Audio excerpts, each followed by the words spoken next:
The fire in Mount Buffalo started west of the Horn in very remote and steep country. Rappellers from the Forest Fire Management Victoria crews went out there and spent several days trying to contain it in that country, cutting several helipads. Unfortunately, they couldn't get around it in that steep terrain, and over the next several days, it took a run to the north to Cresta Valley. Mount Buffalo Chalet was built in 1910 and is one of the largest timber buildings in Australia and the oldest surviving alpine chalet in the country. It played a really important role in the development of tourism in northeast Victoria, and it stands today as a reminder of those earliest days of recreational skiing in Australia. As part of our annual maintenance program, we have a process of reducing fuels and preparing the fire system every year.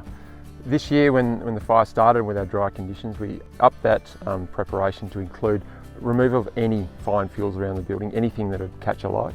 We also laid a sprinkler system around the building, particularly in those hard to see and access places. And we also filled the pool with 300,000 litres of water to make sure we had that additional water resource to fight the fire. In the days leading up and on the day itself, there was a retardant line that was laid right around the four corners of the building to ensure that if the flames did approach the building, they would be slowed down and allow us to fight it correctly.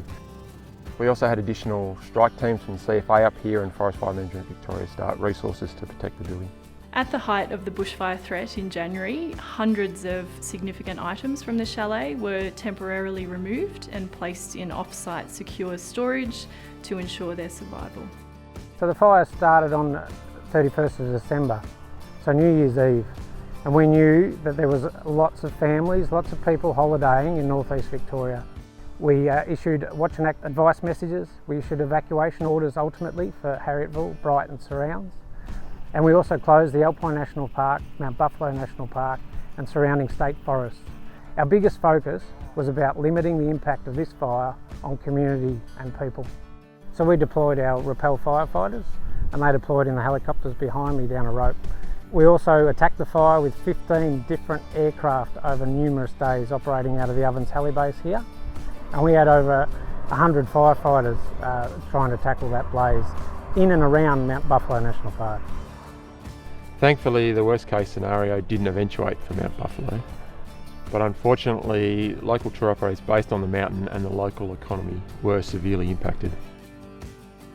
You come up to a place like Mount Buffalo, and I've been here since the 1980s, and I stand at a view like this and look out and go, wow. A person that hasn't been to a place like this before, I think the impact of places like Mount Buffalo on their well-being has got to be amazing.